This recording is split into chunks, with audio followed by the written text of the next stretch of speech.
అందరికీ నమస్కారం. నేను శిరీష. ఈరోజు మనతో పాటు ఉన్నారు ప్రముఖ ఆధ్యాత్మికవేత్త బ్రహ్మశ్రీ నందిబట్ల శ్రీహరి శర్మ గారు. గురుగారితో మాట్లాడదాం. గురుగారు నమస్కారం అండి. వాగర్థావివ సంపృక్తౌ వాగర్థ ప్రతిపత్తయే జగతః పితరౌ వందే పార్వతీ పరమేశ్వరౌ.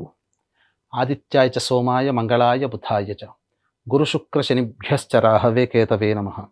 శృంగేరి జగద్గురు పీఠాధిపతులకి, కంచి పీఠాధిపతులకి నమస్కారములు తెలియజేసుకుంటూ కార్యక్రమాన్ని ప్రారంభిద్దాం. గురుగారు చూస్తుండగానే ఈ 2025 సంవత్సరం అయిపోయింది. 2026 ఆంగ్ల నూతన సంవత్సరానికి వచ్చేసాం.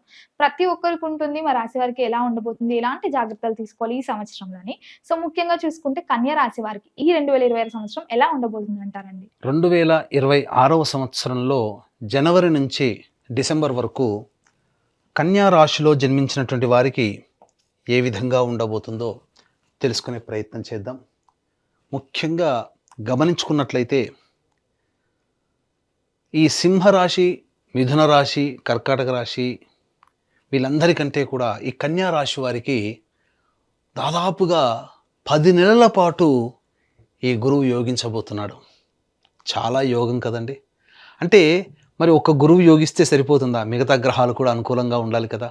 మిగతా గ్రహాలైనటువంటి శని ప్రభావం ఏంటి, రాహు ప్రభావం ఏంటి, కేతుగ్రహం ఏంటి, కుజుడేంటి, రవి ఏంటి, అసలు 10 నెలల పాటు యోగిస్తే అంతా ఆనందమే కదా. అట్లాగే ఉంటాయా? కాదండి. గురువు యోగిస్తాడు, కానీ మిగతా గ్రహాలు శాసిస్తాయి. ఆ శాసించిన దాన్ని యోగంగా మర్చుకోవాలంటే ఈ గురువు ఏం చెబుతాడు? దైవానుగ్రహానికి పాటుపడంట్రా, దైవానుగ్రహాన్ని పొందే ప్రయత్నం చేయండి, శాసించే గ్రహాలు కూడా మీకు అనుకూలిస్తాయి అని చెప్తున్నాడు. అటువంటి దైవానుగ్రహం ఎలా పొందాలి? ఈ గురుతత్వాన్ని ఏ విధంగా అర్థం చేసుకోవాలి? ఈ కన్యా రాశిలో జన్మించినటువంటి వారికి ఉద్యోగ సంబంధంగా ఈ యొక్క 2026 ఎలా ఉండబోతుంది? విద్యార్థులకు ఎలా? వివాహం కాని వాళ్ళకి అవుతుందా? గృహం కావాలనుకునే వాళ్ళకి గృహం లభ్యమవుతుందా? దాంపత్య సమస్యలు ఒకటా రెండా? అనేక రకాలైనటువంటి, ముఖ్యంగా వ్యాపారం, అనేక రకాలైనటువంటి సమస్యలకి ఈ కన్యా రాశి వారికి 2026లో ఏ విధంగా ఉండబోతుందో తెలుసుకునే ప్రయత్నం చేద్దాం. గమనించుకున్నట్లయితే మార్చి 14 వరకు గురువు వక్రీకరించి ఉంటాడు. ఈ కారణం చేత నవమ రాశి ప్రభావము చేత గురువు అనుకూలంగా ఉండడం. ముఖ్యంగా ఈ గురువు మార్చి 14 వరకు వక్రీకరించి మిథున రాశిలోనే సంచారం చేస్తున్నటువంటి కారణం చేత ఆలోచన అంతా గొప్పగా అనుకూలిస్తుంది. మీరు ఏదైతే ఆలోచిస్తారో అవన్నీ కూడా ఆలోచించినది మీకు ఫలితంగా కనబడుతుంది. అంటే అనుకున్నది జరిగే అవకాశాలు ఎక్కువగా ఉంటాయి. అంతేకాకుండా ఈ మార్చి 14వ తారీఖు వరకు కూడా నూతన వ్యక్తులు పరిచయం అవుతారు. తద్వారా వాళ్ళ వల్ల అసలైన యోగము మార్చి 15 నుంచి మే వరకు ఉండబోతుంది. అలాగే రాశి మీద కూడా ఈ మార్చి 14వ తారీఖు వరకు ఉన్నటువంటి గ్రహ ప్రభావం చేత అన్ని విధాలుగా మీకు సంఘంలో పేరు ప్రతిష్టలు అనేటువంటివి పెంపొందించబడతాయి. ఈ మార్చి 15 నుంచి దశమ కేంద్రములో గురు సంచార ప్రభావం రుజుమార్గంలో ఉన్నటువంటి కారణం చేత మీకు ప్రధానంగా ఈ సంబంధించినటువంటి ధనము మీకు లభ్యమవుతుంది. అంటే రాని బాకీలు వసూలవుతాయి. వ్యాపారస్తులకి అన్ని విధాలుగా ధనము సంప్రాప్తమవుతుంది. రుణాలు పొందాలనుకునే వాళ్ళకి రుణము లభిస్తుంది. అది హౌస్ లోన్ కావచ్చు, పర్సనల్ లోన్ కావచ్చు. అంతేకాకుండా ముఖ్యంగా గృహ సంబంధమైనటువంటి చికాకులు తొలగిపోతాయి.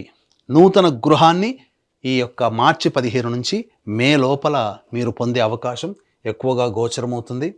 అలాగే ప్రధానంగా ఈ యొక్క కన్యా రాశిలో జన్మించినటువంటి వారికి మార్చి 14 నుంచి మే 31 వరకు కూడా శత్రువుల మీద విజయము, అలాగే కోర్టు సమస్యలు పరిష్కారం అవ్వడం, ఇవన్నీ కూడా జరుగుతాయి. శత్రుపీడ నివారణ జరుగుతుంది. ఇక ఈ జూన్ 1వ తారీఖు నుంచి అక్టోబర్ 31వ తారీఖు వరకు కూడా గురువు సింహరాశిలో సంచారం చేస్తూ ఉన్నటువంటి కారణంగా కర్కాటక రాశిలో సంచారం చేస్తుంటాడు. ఆ కారణం చేత అన్ని విధాలుగా యోగదాయకంగా, లాభదాయకంగా ఉంటుంది. నవంబర్, డిసెంబర్ మాత్రం ఖర్చులు అవుతాయి, జాగ్రత్తలు పాటించండి. అయితే సప్తమ శని ప్రభావము ఈ యొక్క కొన్ని కష్టాలు అంటే అలసత్వం, ఏ పని ఎందు చేయాలన్నా బద్ధకాన్ని ఇస్తుంది. అన్ని విధాలుగా గురువు మంచిగా యోగిస్తున్నాడు కదా, మనకేంటి ఇంకా ఇబ్బంది ఏంటి అనే భావానికి వెళ్ళిపోతారు. అక్కడే మీకు ఇబ్బందులు కలుగుతాయి. ఈ శని ప్రభావం మొదలవుతుంది. గురువు యోగిస్తున్నా శని శాసిస్తుంటాడు కాబట్టి మీరు సమస్యల వలయంలో చిక్కుకునే అవకాశం ఎక్కువగా ఉంటుంది. కాబట్టి జాగ్రత్తలు పాటించండి. ఇక విద్యా సంబంధముగా ఈ యొక్క కన్యారాశిలో జన్మించినటువంటి విద్యార్థులకి ఉన్నత విద్యలో పరిపూర్ణత సాధిస్తారు. ప్రథమ శ్రేణి ఉత్తీర్ణత, పోటీ పరీక్షల్లో విజయాన్ని పొందుతారు అని చెప్పవచ్చు. రాహు ప్రభావం అనుకూలంగా ఉండడం, కేతువే చేసేటువంటి ప్రయత్నాల్లో కాస్త ఆటంకాలు అనేటువంటి ఎక్కువగా ఇస్తుంటాడు. కాబట్టి ఇటు శని ప్రభావము, ఇటు కేతుగ్రహ ప్రభావము కొంత అనుకూలంగా లేని కారణం చేత ఎంత గురువు యోగిస్తున్నప్పటికీ కూడా అక్కడ కొన్ని ఆటంకాలు ఉంటాయి. దైవానుగ్రహం ఇక్కడ కావాలి. ఈ సందర్భంగా దైవానుగ్రహాన్ని పెంపొందించుకునే ప్రయత్నము చేయండి. ఇక ఉద్యోగ సంబంధం అనేటువంటిది మనం ముందు తెలియచేసుకుందాం. ఏ సమయంలో ఉద్యోగం కోసం ప్రయత్నం చేయాలి, మిగతా సమయాలు ఏ విధంగా ఉండాలనే విషయం గురించి ముందు తెలియచేసుకుందాం. ఇక వివాహ సంబంధముగా గనక చూసుకున్నట్లయితే ప్రధానముగా ఈ యొక్క సంవత్సరం అవివాహితులకి సంపూర్ణముగా వివాహము నిశ్చయమవుతుంది. అందులో సందేహమే లేదు. జాగ్రత్త పడండి. మంచిగా చక్కగా ఒక ఇంటి వారు అవుతారని చెప్పవచ్చు. జీవిత భాగస్వామితో ఆనందంగా జీవిస్తారు. ఇక దాంపత్య సమస్యలు కనుక చూసుకున్నట్లయితే ముఖ్యంగా జూలై వరకు కూడా జీవిత భాగస్వాములతో కానీ వ్యాపార భాగస్వాములతో కానీ కాస్త సంయమనం పాటిస్తూ వాళ్ళని సంతోషపెట్టే ప్రయత్నం చేస్తూ ఉంటే ఎటువంటి దాంపత్య సమస్యలు ఉండవు.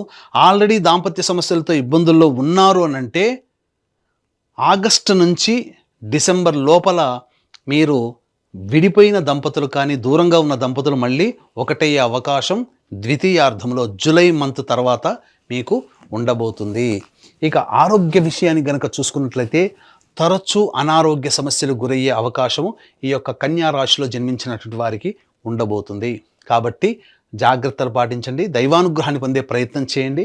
ముఖ్యంగా ఏ సమయంలో అనారోగ్యం పాలవుతారు అనేటువంటి విషయం శస్త్రచికిత్సలు కానీ డాక్టర్ని సంప్రదించాల్సిన పరిస్థితులు కానీ లేదా తెలియని అనారోగ్యం ఎప్పుడెప్పుడు అనేది జరుగుతుంది అనేది మనం ముందు తెలియజేసుకునే ప్రయత్నం చేద్దాం. ఇక సంతాన విషయానికి కనుక వచ్చినట్లయితే ఈ యొక్క సంతానవంతులు అయ్యే అవకాశము ఈ యొక్క కన్యా రాశిలో జన్మించినటువంటి వారికి ఉండబోతుంది. చక్కటి సంతానము లభించబోతుంది. యోగ్యమైన సంతానం, అది కూడా గురుగ్రహ ప్రభావం వలన యోగ్యమైన సంతానం అనేటువంటిది మార్చి 15 లోపల మీకు దక్కబోతుంది. వివాహమైన వాళ్ళకి సంతానం అనగా కన్సీవ్ అవ్వడం కానీ లేదా సంతానం పొందడం కానీ మార్చి 15 లోపల అయ్యే అవకాశాలు ఎక్కువగా ఉన్నాయి అని చెప్పవచ్చు.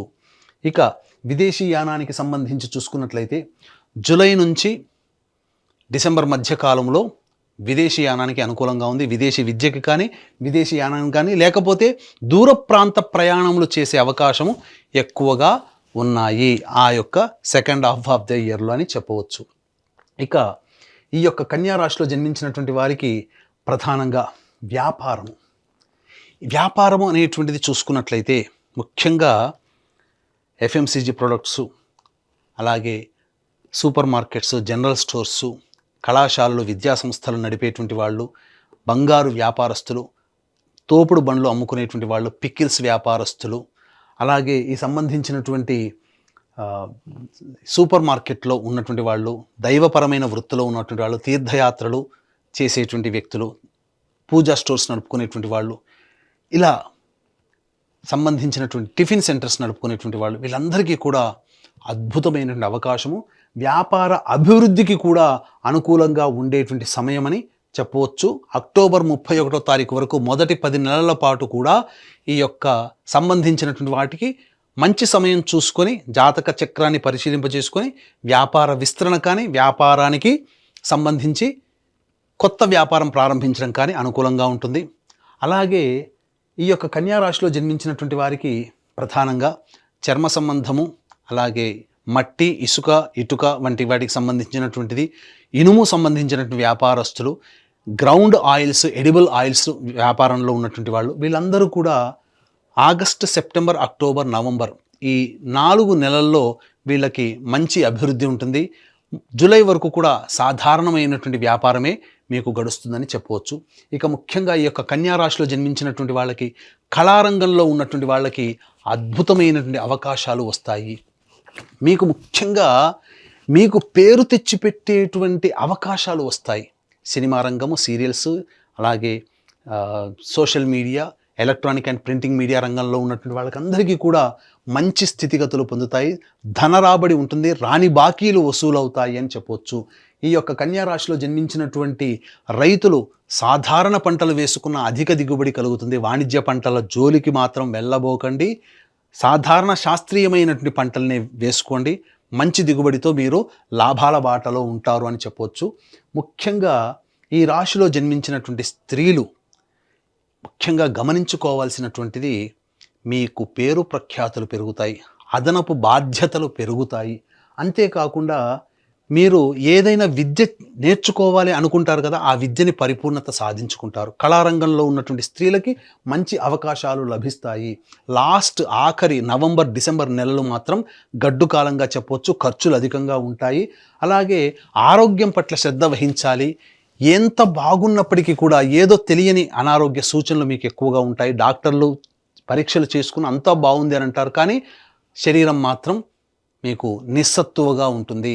శరీరములో కొద్దిగా పనిచేసిన అలసిపోయే తత్వం ఉంటుంది. వివాహం కాని అమ్మాయిలకి వివాహాలు అవుతాయి.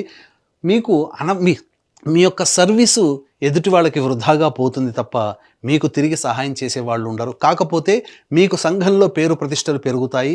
మీ డబ్బుని మీరు అధికంగా ఇబ్బడి ముబ్బడిగా చేసుకునే అవకాశాలు వ్యాపారస్తులకి, స్త్రీలకి మంచి అవకాశాలు లభిస్తాయి అని చెప్పవచ్చు. ఇంట బయట మీకు ఆనందంగా జీవించగలుగుతారు. కుటుంబంలో గౌరవ మర్యాదలు, సంఘంలో పేరు ప్రతిష్టలు, మీ మాట చెల్లుబాటు అవుతుంది. ఉద్యోగార్థులకి మంచి పదవితో కూడుకున్నటువంటి అభివృద్ధి అనేటువంటిది ఉంటుందని చెప్పవచ్చు. ఇక ఉద్యోగ సంబంధముగా చూసుకున్నట్లయితే, రాజకీయ సంబంధంగా చూసుకున్నట్లయితే అనేటువంటి విషయాల గురించి ముందు తెలియజేసుకుందాం. వీక్షించేటువంటి ప్రేక్షకులు కూడా ఇప్పుడు చెప్పినటువంటి సమస్యల కంటే కూడా ఇంకా ఎక్కువగా మీరు సమస్యలు ఎదుర్కొంటున్నారు అనంటే మీ యొక్క జన్మజాతకంలో నడుస్తున్నటువంటి గ్రహ దశాంతర దశల ప్రభావము కూడా.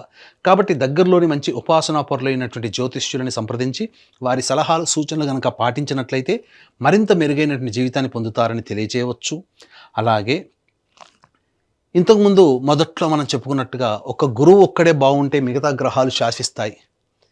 కాబట్టి ఆ గ్రహాల యొక్క అనుగ్రహం కూడా పొందాలి అంటే జాతకరీత్యా దైవానుగ్రహం తప్పనిసరి ఈ కన్యా రాశి వారికి. కాబట్టి ఇట్టి దైవానుగ్రహం అందరికీ అందించాలనేటువంటి ఒక సదుద్దేశముతో ప్రతి నెల ఒక పర్వదినములో, పుణ్యక్షేత్రములో మీ జాతకరీత్యా కలుగు అన్ని రకాల సమస్యల నివారణకి సర్వదోష నివారణ పూజలు, హోమాలు, ఆరోగ్యం కోసం మృత్యుంజయం, అలాగే శత్రుబాధ, కోర్టు సమస్యలకి సుదర్శన హోమము, వివాహం కాని వాళ్ళకి వివాహ సంబంధంగా హోమాలు, ఆరోగ్యపరంగా హోమాలు, అలాగే దాంపత్యపరంగా, ధనపరంగా సంబంధించినటువంటి లక్ష్మీ హోమాలు, ఇలా సర్వదోష నివారణ పూజలు, హోమాలు అనేటువంటివి జరిపించడం జరుగుతుంది. అవకాశం ఉన్న వాళ్ళు స్క్రీన్పై కనిపిస్తున్న నెంబర్కి కాంటాక్ట్ చేసి మీ గోత్రనామాదులు నమోదు చేసుకోవచ్చు. అలాగే ఇటువంటి అనేక రకాలైనటువంటి మంచి విషయాలు మీకు తొందరగా మీకు అందుబాటులోకి రావాలన్నా మన సంకల్ప మందిర్ అని యూట్యూబ్, ఫేస్బుక్, ఇన్స్టా ఉంటుంది. వాటిని మీరు సబ్స్క్రైబ్ చేసుకున్నారంటే అన్నీ మీకు తొందరగానే మీకు అందుబాటులోకి వస్తాయి, నా ద్వారా అన్ని విషయాలు. ఇక గమనించుకున్నట్లయితే ఇంతకుముందు చెప్పుకున్నట్లుగా ఉద్యోగ సంబంధించినటువంటి వాటి గురించి మనం చూసుకుంటే, ఎప్పుడు ఈ యొక్క కన్యా రాశిలో జన్మించినటువంటి వారికి ఉద్యోగ సంబంధంగా బాగుంటుంది అనేటువంటి విషయాల గురించి మనం తెలుసుకునే ప్రయత్నం చేద్దాం. ఈ యొక్క కన్యా రాశిలో జన్మించినటువంటి వారికి ప్రధానంగా ఫిబ్రవరి 13వ తారీఖు నుంచి మార్చి 13వ తారీఖు వరకు కూడా అనుకూలంగా ఉండేటువంటి సమయం. ఈ సమయంలో మీరు ఉద్యోగాలు మారవచ్చు, కొత్త ఉద్యోగం వెతుక్కోవచ్చు, నిరుద్యోగస్తులకి మంచిది. అలాగే ఉద్యోగ సంబంధంగా శుభమైనటువంటి వార్త మీరు పొందుతారని చెప్పవచ్చు. అలాగే జూన్ 15వ తారీఖు నుంచి ఆగస్టు 16వ తారీఖు వరకు కూడా, జూన్ 15 టు ఆగస్టు 16 కూడా అనుకూలమైనటువంటి సమయము. ఈ సమయంలో కూడా నిరుద్యోగస్తులకి ఉద్యోగం కానీ లేదా కొత్త సంస్థల్లో ఉద్యోగం మార్పు కానీ చేసుకోవచ్చు. ఇక నవంబర్ 16 నుంచి డిసెంబర్ 15 వరకు కూడా ఈ సంవత్సరం అనుకూలంగా ఉంది. మిగతా సమయాలు మాత్రం ఏమాత్రం అనుకూలంగా లేదు. ప్రయత్నించి భంగపాటు పడేదానికంటే ఉన్న సంస్థల్లోనే మిగతా సమయాల్లో మీరు ప్రయత్నం చేసుకోండి, అక్కడే పని చేయండి. వ్యాపార విస్తరణకి కూడా ఇంతకుముందు చెప్పిన సమయాలే చాలా మంచి సమయంలో, మిగతా సమయాలు వ్యాపార విస్తరణకి అనుకూలంగా లేవు. ఇక గమనించుకున్నట్లయితే ఈ యొక్క కన్యా రాశిలో జన్మించినటువంటి వారికి మార్చి వరకు కూడా సంపూర్ణముగా అనుకూలంగా ఉండేటువంటి సమయము. ఇక ఏప్రిల్ మంత్ ఏదైతే ఉంటుందో జీవిత భాగస్వామితో, వ్యాపార భాగస్వామితో జాగ్రత్తగా మాట్లాడండి. మీరు ఎవరితో కలిసి పనిచేసినా ఆ సమయంలో మీకు తగాదాలు వస్తాయి. ఇక మే 1 నుంచి జూన్ 19వ తారీఖు వరకు ఆరోగ్యపరంగా జాగ్రత్తలు పాటించండి. అనారోగ్య సమస్యలు వస్తాయి. డాక్టర్ని సంప్రదించే ప్రయత్నం కలుగుతుంది. శస్త్రచికిత్సలు జరిగే అవకాశం ఉంటుంది కాబట్టి జాగ్రత్తలు పాటించండి. ఇక జూన్ 20 నుంచి ఆగస్టు 1వ తారీఖు వరకు కూడా న్యాయ సంబంధమైనటువంటి పోరాటాలు కానీ, లేదా ప్రభుత్వ పరంగా పన్నులు కట్టాల్సినటువంటి పరిస్థితి కానీ ఏర్పడుతుంది. ఆగస్టు 2 నుంచి సెప్టెంబర్ 17వ తారీఖు వరకు కోపం అధికంగా ఉంటుంది. ప్రతి పనులో చికాకులు అనేటువంటివి ఉంటాయి.